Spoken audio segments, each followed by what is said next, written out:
Hello, I'm Mr. Condon, and I'm right now organizing our annual peanut butter drive to help collect peanut butter, jars of peanut butter to take down to Mexico. Okay, so I have some questions for you. Yeah. What town are you feeding in Mexico? So it's a very small town down in northern Mexico, just across the border from in California. It's an actual dump, is what it really is, next to an old orphanage, and the orphanage is way too small to get all the kids in there. So many of the kids have to live in the garbage dump in this small town.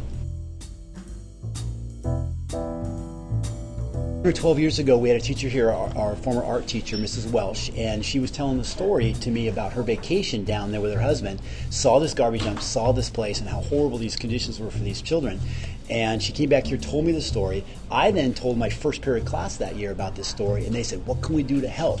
So I contacted Mrs. Welsh again, and she said, well, one of the things they need is peanut butter down there. And the reason is it's easy to transport, it's not very expensive, and it doesn't have to be refrigerated, and so it's really easy to do. And so that gave us the responsibility of collecting jars of peanut butter and get them down to them. Okay, last year you got a whopping 238 jars. Yeah. Do you have a goal for this year? We want to top 300. We want to make this pile. I don't want to see my desk here. I just want a big pile of this peanut butter. How does your peanut butter get to the town?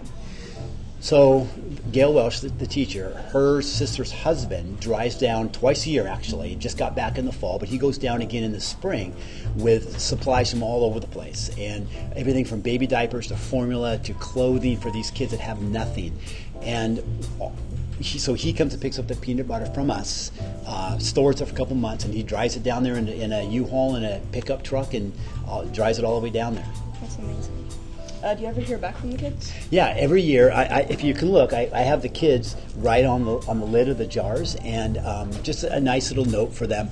And when they get back, she brings me pictures, and so we sit down with these pictures, and she explains, talks about almost every little kid that is in the picture, and we get to see the lids. And so our kids here at SkyRidge get to see where they wrote on this all the way down to Mexico, surrounded by a little Mexican kid who can really use this.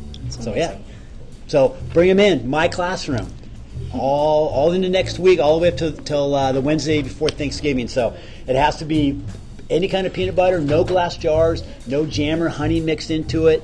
It has to be sealed. Bring it to my classroom. You put a smile on the face. Thank you very much.